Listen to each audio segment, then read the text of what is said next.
Bonsoir, bonsoir, bonjour, Bandeko Bisika, je vous salue. Je viens vous annoncer, vous donner une petite analyse concernant Makambozo le Kanamedia Nabiso na Instagram ya Grace Mbizi, star ya Ankoro, kuna eza ya kobeba.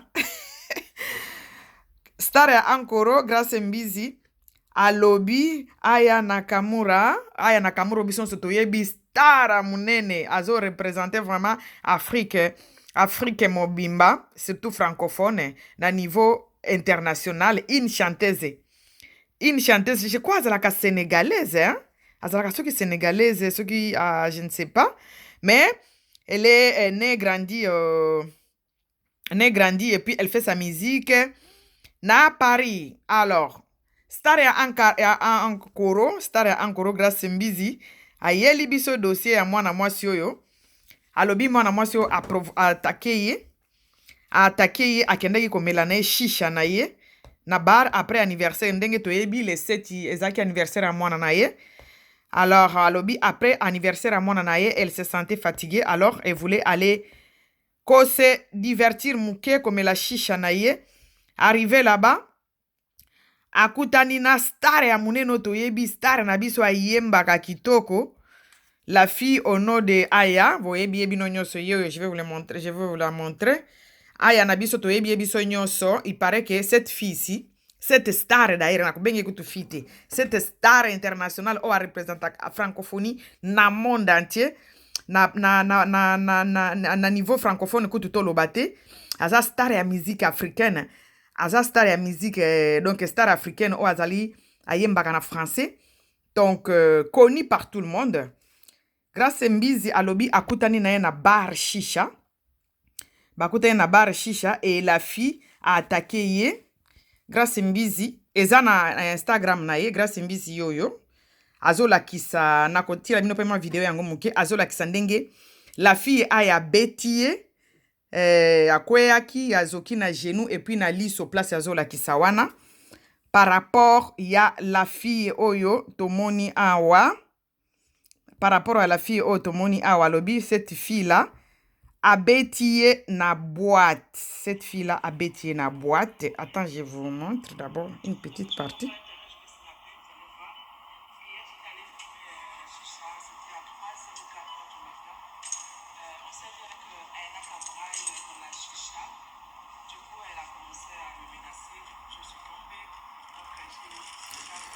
En tout cas, alobi star na biso ya muneno biso nyoso toyebi. Aya Nakamura aye abeti ye. Abundisi ye na kati ya shisha na kati ya bar. La fille oyo toyebi star na biso ya muneno oyo toyebi oyo ayembaka kitoko makasi. Alors, Grace Mbizi, la star de Ankoro, alobi cette fille ici abeti ye babundi na shisha ye azoki nde azokende sikoyo kofunda cette grande star oyo abundisi ye na bar. Bandeko na ngai message naza na yango lelo yango oyo. Photo pe muke, extrait muke pe ezali na kati ya Instagram na eza lakisa bino ya ndenge azolakisa na kati ya shisha yango. Ye wana na kati ya shisha oyo azolo babetelaki ye. Voilà. Shisha oyo babetelaki ye na kati yango wana. Il paraît que alobi shishango. Voilà, shishango place babetelier yango wana. Et pa ya notre star, star ya munene toyebi ya communauté africaine, oyo batu tout ba respectaka. Grace Mbizi alobi star wana a provoqué ye na kati ya bar babundi. Alors, leur star wana abundisi ye akwei azoki. Alors azokene na police, na gendarmerie, comment vous appelez là-bas chez vous en France. Azokene na gendarmerie, ce qui na police kofunda cette grande star oyo babundi na ye na kati ya bar. En tout cas, namoni yango na Instagram ya Grace Mbizi na lobi na ya kolobela yango. Awa, je vais analyser, ne vous en faites pas. Na bandaki na kolobela na débit. Pona ko la kisabino makambo oyo eza na media na biso ya communauté. Alors Avant de commencer, analyse nanga, je vais vous montrer comment ça a commencé. Nazali, na abonné kuna, na mona kabiloko ya grâce na Instagram. Il y a 3 jours, grâce mbisi apostaki eloko. Apostaki eloko. Eloko c'est notre star là. Aya. Notre star aya. Alobi, grâce mbisi akomi awa. Azui photo ya mwana mwasi akomi star munene. Po photo no ya kalale razaki na no star te. Akomi awa lobi les poupettes et les poupettes. Ce qui les poupous et les poupettes de grâce mbisi. Voici Aya. Voici Aya quand il était encore pauvre. Apostaki eloko. Il y a 3 jours. Apostaki na no eloko. Après, les loto moni, même grâce mbisi wana. Donc, yem to apostaki fiyo. Ça fait 4 jours, Lélo. Ça fait 4 jours. De apostaki fi wana. Apostaki la fille qui est devenue star ici. Ayana Komora. Apostaki Ayana Komora il y a 4 jours. Avant, Ayana Lobela biso makambo ya week-end. La semaine, apostaki cette fille, la semaine passée, apostaki cette fille qui est la star maintenant internationale et qui fait la fierté de l'Afrique au niveau international, na musique africaine. Apostaki grâce mbisi apostaki il y a 4 jours apostaki na Instagram na ye la même fille Aya aposta Aya akomi ba poupette na ebota la star na bino ndenge azalaki lera azalaki pauvre il y a 4 jours et lelo même grâce mbisi wana ye alobi cette star ici Ayana Komora abundisi ye na shisha azokisi ye. Voilà, maintenant à partir de là je vais faire mes analyses. Bisoba congolaise to linga kaba beze. Cette fille elle est vraiment internationale to yoka likambone ya mabete yo zuba photo na ya kala. OK ko tiango na Instagram na yo na sens nini. Lero poste yango ta musupe ba fan na yende batu ba beti grâce mbizi. Lero poste star munene lokola Aya oya zamta kusakana isusu te. Azaba star national lokola na communauté na bisote na bolobaka bosala ba émission na bino na balingala bosala makam na bino na lingala boyebani ka na niveau national na niveau communautaire kutu. Sikoyo mutu star munene lokola oyo star munene lokola Aya oyo yozo aka photo na ye ya kala. Photo na ye ya kala oyo grâce mbisi azui photo na ye ya kala tala photo na ye ya kala aposte yango peka apamba te aposte yango pe alobi bota la star na bino lera zalaki pauvre. Cette Aya aujourd'hui elle est comme ça. Bande konanga omoni basekaka mutu te ke po ba photo ya kala zalaki boye lelo akomi boye nde okoseka ye parce que la vie c'est l'évolution. Si tu n'évolues pas c'est ce qui est mauvais. Mais ce qui mutu ko évoluer ozalaki na ebite so ki po biso ba fike toza so ko za mwindo de ke ozaki to côté ozalaki mwindo lero komi côté anchoko komi pembe ba komo zo ba photo no ya mwindo na bazo zong c'est la kayo. Mais ça montre quand même que quelqu'un évolue. Et là qui se permet que mutu a évoluer. So ki yo yeba ki ba photo na e wana ozu yango pe na Instagram na ye moko. Ozu photo na ya kala wana komi ko lobelango mabe ko komela ba fan na yo ke bota la nani comment on appelle ça bota la star na bino ndenge azalaki. On ne refuse pas. Donc la vie on évolue grâce mbisi. Donc cette fille là Ayala a évolué. Azalaki na ndenge na photo yo publiaki wana mais lelo elle n'est plus comme ça. Elle a évolué. Ayebani monde entier. Bozakutu il y a pas match entre yo na ye grâce mbisi. Pourquoi biso ba congolais biso ba africaine en général na ba africain to luka kaka ba problème ezali grâce mbisi ba tunyoso ba yebike yo zalaka mutu ya ba base c'est pas seulement grâce mbisi ye moko ba biso kaka ba africaine ba congolaise en général ezala brazo za Congo to za ba base mais ça ba tunyoso nde ba koka ba base na bino wana te le rozui photo ya moninga lobi ye mutu azokisi ye boy le rozui photo ya moninga ya kala place ya zana no ndenge akomi lelo te oposte yango ti t'attends quoi que mutu wana akotika ka osakana na kombo ndenge wana comme la fille aussi elle a répondu na Instagram na ye alobi akomi kitisa na ba niveau ya moins cher te aza mwasi ya qualité akokita na ba niveau ya ba grâce mbizi te. Voilà, il est pas akomaki na Instagram na ye bongo. Cette fille, je n'ai jamais écouté qu'elle a un problème avec quelqu'un. C'est une fille qui sait chanter. Elle chante bien, elle fait bien sa musique. Donc, c'est quelqu'un qui est passionné de la musique, si je peux dire ça. Elle fait la fierté même de toute l'Afrique. Et aujourd'hui, là, grâce à Mbisi Alobi, aya na biso ya musicienne ya munene tozalaka na ye moto akeli kobundisa ye na shisha. Ba grâce Mbisi eza ba fille moko balingaka babeze balukaka babeze. Donc eza malamu te ke kwenda kokuluka moto aza na ba problème te oke koluka kaka po oya kobima na media obeta masolo. Non. Koluka babeze eza bien te. Alobi c'est cette fille ayande azokisi ye boye na abeti ye na shisha. Abi aina kamera muto abeti ye na shisha bandeko nanga. Babeze na biso ya communauté to suka kango quand même na niveau na biso. Koluka succès a passé hein. Mais koluka ngo na mitu ya batu te nga na lobaka mikolo nyonso soki olingi oyeba na makasi. Essaye de faire quelque chose oyo batu misusu basala kate.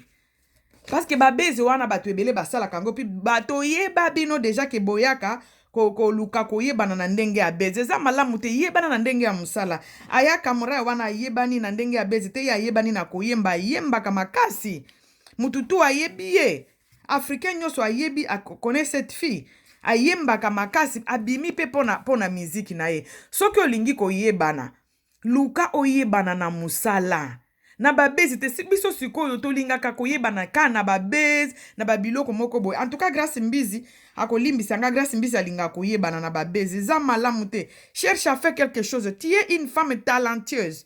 En te voyant comme ça na ba courage aux alakanango, osa une femme talentueuse. Arrête de faire des baises qui n'ont pas de muitou et les makolo. Essaye d'utiliser les talents que tu as, les potentiels que Dieu t'a donné. Ozaka courageuse ozalaka nini grâce Mbizi cherche à faire quelque chose tika na babakambo babezi wana okomi mama ozana mwana ozana na responsabilité déjà ya kozala na mwana ma sœur. Il faut arrêter ça, il faut arrêter babezi wana et puis babezi omoni siko mabe ya beze lero ozomona ezopesa yo ba résultat na kati ya communauté bato bazotala yo ale yango wana bokatisi nango siko ba frontière siko grâce Mbizi telema amoni ke eloko ya kopesa lisusu na YouTube ezate dernièrement akoma ika mwana na ngai Rachel la bébé star telema amoni bato bazokipe yango lisusu te ale akatisi siko ba frontière akomi tina niveau ya ba ana o ya ba anya o bandeko na ngato lobaka nano grâce Mbizi omoni babeze na biso tosuka ngo quand même na niveau na biso kokende boye musika te bandeko kokende tina ba niveau te parce que na ndimi te ke kaka samedi oyo nde ye na weekend oyo lero yo zalaki na shisha nde anya ayaki abandi ko bundisa yo parce que il y a 4 jours yo tiaki déjà photo na ye ya kala o critiquer ye azwa grâce Mbizi azwi photo ya kala cette star qui est aujourd'hui comme ça là. Attends, je vais vous montrer, mes amis. Cette star qui est aujourd'hui comme ça, là, c'est une bosseuse, c'est une femme forte, une femme africaine forte qui bosse et puis elle a réussi à soulever Moutou. Alors, grâce à Mbizi, a su ma photo, même ya la fille là, yo, ya kala. Ati yango siko na Instagram, azu yango na Instagram, ya fille yo, ce qui peut azuele yango wapi, aye ko ti yango na Instagram, il y a 4 jours bandeko. Il y a 4 jours, azui photo à fio, a tien Instagram na ye, abandi kolo, a commis. Alobi, regardez votre star, comment il était. Alobi, les poupous et les poulettes. Les poupous et les poulettes. Regardez Aya Nakamura, officielle avant qu'elle soit... Bon. Voilà, donc c'est quelque chose qui... Ça peut déranger, même si Eza Aya Nakamura mutu a soigné ici peut-être na boîtité. Et que ça l'appelle ba fan na parce que c'est une chanteuse oyaza na ba fan ebele biso nyoso to ebi yango. Ebele. Ba nini na biso ba buzo ba na biso ya communauté na biso. To komi ko katsana ngo ba frontière. Tina niveau okende ko luka beze pa ya star munene oyo anya atali kambwango grâce Mbizi pardon oyo kutu ye moko alobi niveau na yete akomi na page ne alobi niveau na yete et puis biloko ya moins cher les histoires moins cher wana kokotisa yete voilà alobi biloko ya moins cher wana kokotisa yete donc histoire oyo eza yango oyo. Et puis, grâce à Mbizi alobi na Instagram na ye que aujourd'hui soir, je crois lelo soir to lobby, la vidéo pour expliquer ba weli nini bango mibale. Mais ce que moi je peux dire, je peux analyser, juste c'est pour dire que ba base na biso ya communauté, parce que biso tozalaka fort makambo ba base. Ba base na biso ya communauté, to suka ngo quand même na communauté. Tellement base eleki tale comme ko katisa na ba frontière. Et comme ko katisa na ba frontière juste ko kende ko luka base po oyo kanaka kaka bato ba lobela sérieux. Bande ko po bato ba lobela sérieux, luka ko sala biloko oyo bato basala te. Yuka ko sala eloko moko extraordinaire o etika ko sala na YouTube te. Oko forcer te oko luka ba star te po luka ba problème na bango po bima. Non, oko bima yo moko et puis oko kiko sala ko fande la ka ba base te. Okobima par rapport ya musala to lukaka to yebana par rapport ya musala bandeko ya YouTube, surtout la communauté. Ça là, ça fait la honte que star munene oyo lokola aya grâce mbisi akende kolobake aye koswani se na bar au moment où to yebi biso nyonso na Instagram na il y a 4 jours apostaki la fille apostaki aya na biso oyo apostaki azola kisa photo ne ya kala alobi tala ndenge star na bino azalaki lere azalaki pauvre. Grâce mbisi mutu akomi yango eza na page ya Grâce mbisi eza na Instagram ya Grâce mbisi alakisi a poster photo oyo ya aya alobi tala comment était votre star avant azala star avant lera azalaka pauvre. Mais ba fan ne ba ko sepela nango pete tam so peza yete mais ba fan ne ba ko sepela nango te. Que cette fille-là, cette femme africaine qui se bat, oyo abdimisi vraiment mutu na ndenge ya kosakanate na miziki ya monde entier ba yebiye par rapport na miziki ne kitoko. Sikoyo notre star ya Ankoro Grâce Mbizi aye ko bimisa ba base entre ye na la fille. Entre ye na la fille alobi baza babundi na shisha. Babundi na shisha ake kofunda na préfecture. Grâce Mbizi azo expliquer comment ake kofunda na préfecture. Bande kona ngai to lukaka to yebana na ndenge ya babezi te. Luka eloko moko oyo di jamais fait, di jamais vu na YouTube. Okomona pe obimi. Grâce Mbizi aza chroniqueuse oyo to banda kotala banda kala je crois ba 2011. Abima na ndenge na ya kisexy wana ya kolongola bilamba. Sikoyo mikolo bato bakipaka su kolongola bilamba te, elle commence à chercher loko mususu ya kosala. Tala entre dans toi, vérifie dans toi, entre dans toi, garde silence et puis regarde toi. Qu'est-ce que tu as encore comme potentiel? Peut-être potentiel no ezala ki kolakisaka mitakala wana, mais sikona bato bo kipe yango lisusu te. Luka eloko mususu oyo koki kosala ya malonga, mais kokende ko luka bato peza na niveau mususu ya koleka na ba frontière ya ba Congolais. Otiki frontière ya ba Congolais oyo sambwisa ba Congolais ya Kinshasa, siko okeyi yo wana okomi na ba Sénégalais soki na ba Sénégalais soki na ba nani. Okende ko luka ba beze kuna bato nyonso nde basalaka na bango ba beze te. Peut-être ba Congolais ba comprendre kabatika kana bango, mais ce que je peux conseiller à Grâce Mbizi, elle doit faire vraiment attention parce que ezana ba culture mususu oyo bango bakokaka peut-être bakokoka bango ba beze oyo te okomitia na danger na kati ya France parce que cette fille elle a des fans partout. Elle a ba bombe ya ba fan, ba tono ya ba fan. Cette aya ici là parce que c'est une fille qui chante bien bato balingaka ye pona musique na ye. Bande konanga Grâce Mbizi alobi Grâce Mbizi na biso star na biso ya Ankoro alobi aya abundisi ye na shisha azokisi ye alors ake kofunda ye na préfecture. Bande konanga ito sala ka babezi na niveau na biso me oyo komi ko katisa ba frontière to kende na ba niveau ya batu misusu to yebi mitema ya batu te. Il faut faire vraiment attention mutu nyonso nde basala kana ebezi te parce que cette fille a l'argent. Cette fille a l'argent, cette fille là, aza star, ki star oyo ya ba Grâce Mbizi te. Fille oyo, mwana mwasi oyo, aza star ya ba Grâce Mbizi te. Aza star oyo ya biso ya communauté te ya niveau local. Ya star ya communautaire.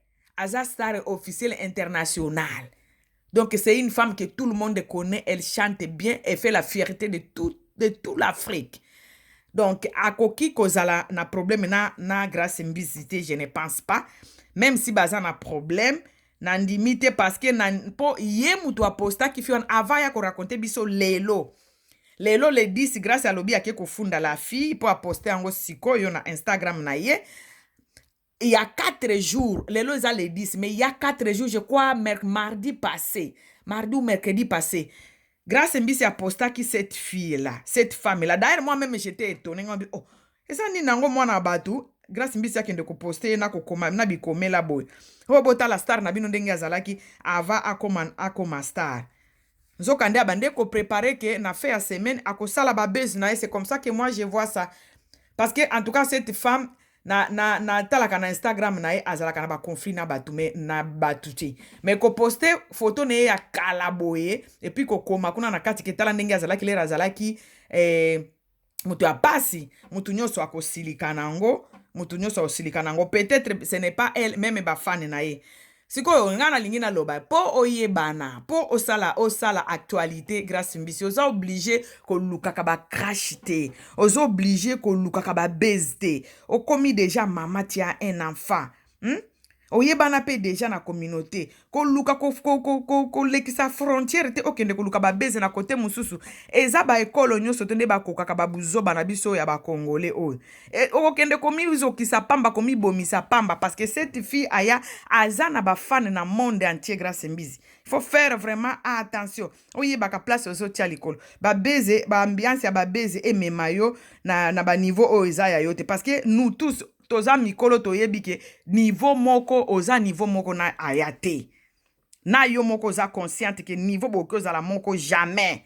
Okoza niveau moko na ayate. Donc luka osala ba base na ndenge ya ndenge tosala kango na ndenge ya ba congolais awa po ba congolais ba yeba déjà yo ba kipana bango te ata soki ozwi faire egolo bandi ko sasa banda tongo tipo kwa batu ba kovanda nye bazotala yo mais oh komi ko lekisa na ba niveau international pona ni po ba lobaki oza na niveau na oza niveau pe na ya ayate grâce Mbisi oza niveau na ete po soki ba beti yo na shisha je suis sûr que ce ba beti yo c'est que ba fan na ye na ndimi te ke eza ye peut que ba fan na ye po en tout cas grâce Mbisi to lo ba vérité oza niveau moko ya la fite. Biso nyonso toyebi to landaka miziki ya cette femme ici là. Boza niveau ya ayate. Wana penza oza niveau na ete mabel. Wana penza oko saso lobi yango. Oza na yo pe moindre te oyebani déjà na communauté. Mais niveau ya ba aya oyo ma sœur. Na niveau ya ba ayate ndeko na ngai. Oza na ba niveau ya ba ayate. C'est une femme connue na monde entier. Do ba niveau oyo eza ya yote. Oza na niveau ya ba ayana kamora te boza niveau mot côté ya ba ayana kamora te yo kaka kombo ayana kamora boza niveau moko te. En tout cas grâce Mbisi kende malembe mama luka ba bezi na ndenge ya malembe sala pe attention okomi déjà maman responsable tu as un enfant qui compte à toi alors ma belle sala attention kokende ba lire oyo lingi ozwa. Po moni batu oyo neti mutu lokola cette fille ici aza niveau na yo 1 an te et puis dede na niveau ya musique aza niveau na yo te na niveau ya ba fan ya succès aza niveau na yo te yo za niveau local oza niveau communautaire. Cette fille ici abetaka musique yo kanaka monde entier. On l'invite dans les chaînes internationales. Donc dans des chaînes internationales. Donc ce n'est pas aza mutu ya poa na yo te grâce Mbisi na ndenge vraiment ya mabeti parce que il y a 4 jours yo posta qui est déjà ozo finga ye c'est ce qui lelo bake ko beta yo na shisha c'est normal ba fan ne boko beta yo tozo zela siko version na yo parce que lobi oza na version oyo ko pesa lelo na pourquoi on attend ça alors bandeko o balandaka biso na linga ki na expliquer bino kake grâce Mbisi o toyebi aza star na biso ya communauté star ya Ankoro auti ko poste na Instagram na ye ki aza na problème na aya oyo azali star internationale musicienne internationale je crois azalaka sénégalaise hein né en France voilà aza vraiment star ya munene grâce Mbisi alobi bakutanaki na shisha après fête ya mwana na akendaki na shisha ko se refoule kaka ndenge ezalaka après fête nde siko la fille abetie alakisi pota aza na tâche munene na se ya lisu na ye alobi na genou c'est la fille qui l'a bousculé alobi aya na kamora muto abuskile na kati ya shisha na boîte. Alors lelo lendi ake kofunda ye bandeko nanga, mais alobi elle va parler akoloba tozela aloba, mais oyo penza na kopesa ka Grace Mbisi conseil omoni ba beze ezala bon ezala kwa drogue soki so bandi yango zolinga ka batanga akombo na yo batanga akombo na lere sikomoni botanga osusto komo luka nde nini osala beze beze eza bongo eza malamu to omoni sikoyo kolanda ba beze ndenge olingi okatisa ba frontière okende na ba niveau oyo eza ya yo te juste kaka po olakisa bato ke okomi niveau moko boye kozala na niveau bandeko nanga balukaka yango te yaka yango moko a partir ya musala donc luka sala eloko moko boye comme cette fille on la koni par rapport ya musique oyo abetaka oyo batutu basepelaka nango donc continuer à bosser Grace Mbisi me koluka ba conflit boye te ba conflit na biso tosuka yango na ba niveau na biso ya ba congolais po soki okomi ko traverser nango yo oganya déjà des Congo Brazza na Congo kin osala no makambo no ma chérie continuer nango ko traverser te parce que ba Sénégalais ba soki ba nini bazala kan lokola ndenge moko na biso te ba koya kozokisa o pamba ba koya ko bomo pamba na Paris wana lukaka bato sana bango ba conflit oyo yebi baza pe local lokola yo mais international lokola ba aya oyo ata yo moko Grace Mbisi. Il faut faire vraiment attention ma belle, tu es déjà responsable, tu es maman de Rachel. Oza maman ya Rachel moi no kitoko fait attention maman na Rachel, garde bien ton enfant kokota na ba conflit oyo te eza na sens moko te. Bato ba yeba yo oyeba na partir ya musala mais na ba clash te et ça la bien te. Avec parce que cette fille azana ba fan monde entier au kokaete. Il faut faire vraiment attention Grace Mbisi. Voilà le message mukena zalaki nango yango yo nandimite ke tozela sikoyo Grace Mbisi atiela biso alobi ako expliquer version ya bien na lobby commentaire on a ça les a par rapport na eloko na monaki il y a 4 jours kaka ya même fille oyo aya Grace Mbisi ya postaki yango alobi tala ndenge star na bino azalaki azwi photo na ye ya kala ya la fille ati yango na mir na ye na Instagram na ye Grace Mbisi alakisi photo ya fille tala ndenge star na bino azalaki le raza na mbongo te ba fan nde balandaka ba fan bakondima bongo te aujourd'hui elle est comme ça ba fan ne bakondima ngo te Grace Mbisi peut-être ba fan ne bato babeti oye bandeni ndeke totika nde bilobela na eloko oyo ya mutu oyo asika asliko yebana mutu ayebani lokola cette fille elle est aujourd'hui comme ça on l'accepte comme ça c'est qu'elle a évolué c'est bon. Bon, vous avez photo à battu à Kalaboke ko poster pour nanine parce que elle a qui c'est quand même oiseau évolué, c'est normal qu'elle a évolué. Il faut de osala attention Grace Mbisi ba terrain wana ozo côté ça ba terrain moko trop glissante. Il faut faire attention souka na niveau na yo local o ya communauté ozalaka. Total akayo to mesana na auto se o sexa biso soki mtu alingia seka ko tikuna ezalaka lokwa na mwa imuru. Mais ndenge okyo moko tana ba niveau ya ba aya ata yo moko il faut pika osala vraiment attention parce que cette fille azana ba fan na monde entier c'est une musicienne ya talentueux donc aza mutu moko okiko sakana nete okotse na buzoba te il faut faire vraiment attention parce que yo na Instagram no yo mutu bandaki to moni yango na Instagram na yo mutu postaki ozo koma bikoma koma donc il faut faire attention ba beze place mais makamoni comme me mabino na ba niveau international et comme me mabino na niveau ya ko provoquer na bato baza ya communauté na binoté juste po bato balobela yo po baloba ko komisio ke na niveau nini ba niveau na boloka ka ya nini nango to mona pelo ka malonga boza yango ya ba niveau te ya niveau na nonde nini niveau elobi nini. Fais bien ce que tu es en train de faire bato bako sepela na yo mikolo koma eko loba no makambo ya mwana na c'est bio c'est bon ozo komisa mwana na ozo sala fete ya mwana na suka wana sala makambo na yo ti ba niveau kendo provoquer bato lokwa ba anyawa na mama sala attention Grace Mbisi sala attention aza star international aza star aza na ba fan partout na monde oko kendo provoquer kabo pona ko luka ka ko yeba na eza malamu to si yeba déjà na niveau na biso ya local c'est bon non.